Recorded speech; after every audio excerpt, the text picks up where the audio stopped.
Hi guys, வணக்கம். நான் கணேஷ் காந்தி. இப்போ டைம் பார்த்தீங்கன்னா 3:32 PM. டேட் வந்து 14th March 2024. பார்க்க போகிறது 15th March Friday. So week expiry for Sensex. ஓகேங்களா? அதே சமயம் ஃபினான்ஸ் நிஃப்டி 0 ட்ரேட் பண்ண முடியும். உடனே ட்ரேட் பண்ண போகிறோமா அப்படின்னு கேட்டிங்கன்னா கொஞ்சம் கஷ்டமான விஷயங்கள் தான் எதிர்பார்க்கலாம்.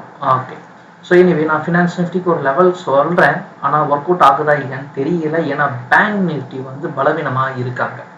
அதனால் ஒரு டவுட்டோடு தான் ட்ரேட் பண்ணணும். So better to stay away from finance Nifty அப்படிங்கிறது என்னுடைய சஜஷன். ஏன்னா அதோட ரேஞ்ச் வந்து பார்த்திங்கன்னா ரொம்ப பெருசாக இருக்கும். அப்படிங்கிறதுனால இப்போதைக்கு நம்ம அதை தள்ளி வைக்கிறது நல்லது.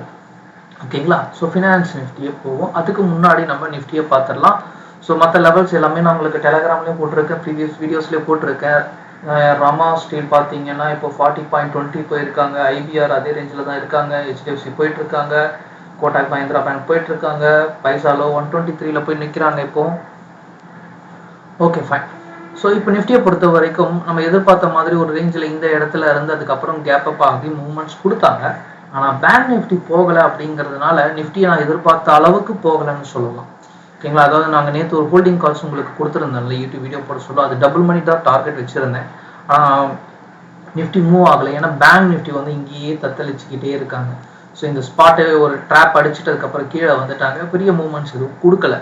ஸோ மறுபடியும் அவங்க நாளைக்கு ஒரு மேனுவல் மூவ்மெண்ட்ஸ் பெருசாக கொடுக்கறதுக்கான வாய்ப்புகள் இருக்குது. ஏன்னா நிஃப்டி ஸ்ட்ராங்காக இருக்குங்கிறதுனால. ஸோ நிஃப்டியை பொறுத்த வரைக்கும் இந்த இடம் ஸ்ட்ராங். ஆக்சுவலி இங்கே கூட வாங்கலாம். என்ன ஒரு பேனிக்னா, நான் சொன்ன மாதிரி நிஃப்டி பேங்க் நிஃப்டி இந்த இடத்துல இருக்கு.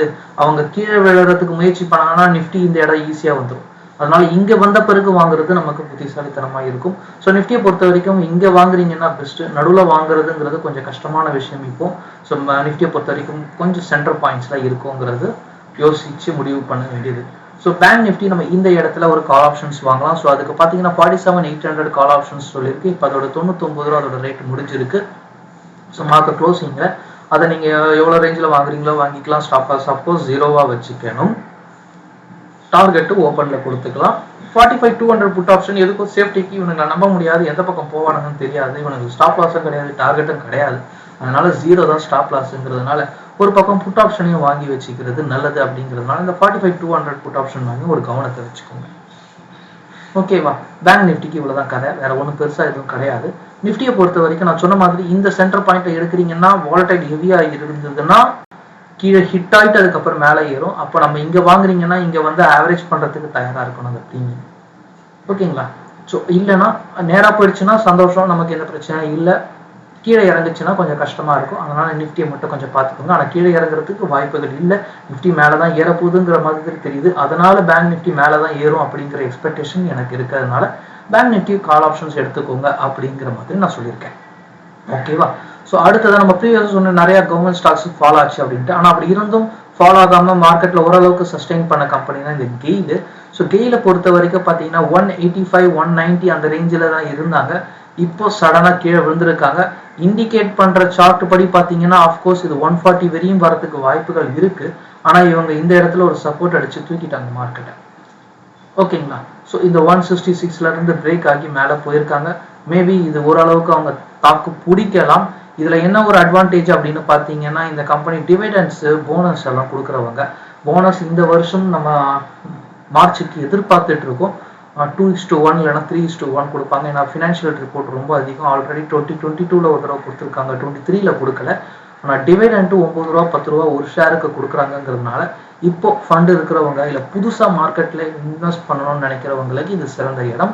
ஸோ இப்போ நீங்கள் இன்வெஸ்ட்மெண்ட் பண்ணுறீங்களா, உங்களோட அடுத்த ஆவரேஜ் பொசிஷன் 140 தான் வரும். அது வரையும் நீங்கள் எங்கே வந்தாலும் ஆவரேஜ் பண்ணக்கூடாது. ஓகேவா? ஏன்னா 150, 160 பண்ணீங்கன்னா உங்களுக்கு அதிகமாக ஷார்ட்டேஜ் வரும். 140 ஆவரேஜ், அடுத்தது 120 ஆவரேஜ் அவ்வளோ தூரம் வராது. மேபி ஃபார் டவுட்டு இவனுங்களை நம்ப முடியாதுங்கிறதுனால ஒரு சேஃப் ப்ரிகாஷன்ஸில் வச்சுக்கிறது நல்லது. அடுத்தது க்ரூட் ஆயில் போயிடலாம். ஸோ க்ரூட் ஆயிலை பொறுத்த வரைக்கும் பார்த்தீங்கன்னா மார்க்கெட்டில் அவங்க இப்போ நியூ ரேஞ்ச் போயிருக்காங்க. இப்போ நியூ ஹை போக போகிறாங்க.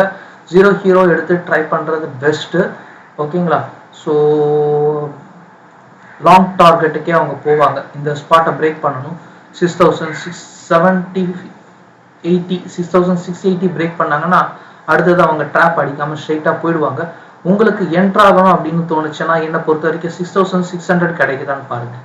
இந்த ஸ்பாட்ல என்ட்ரு ஆனீங்கன்னா உங்களுக்கு நல்ல ப்ராஃபிட் பார்க்கலாம். ஏன்னா இந்த ஸ்பாட் வந்து வாலடைல்.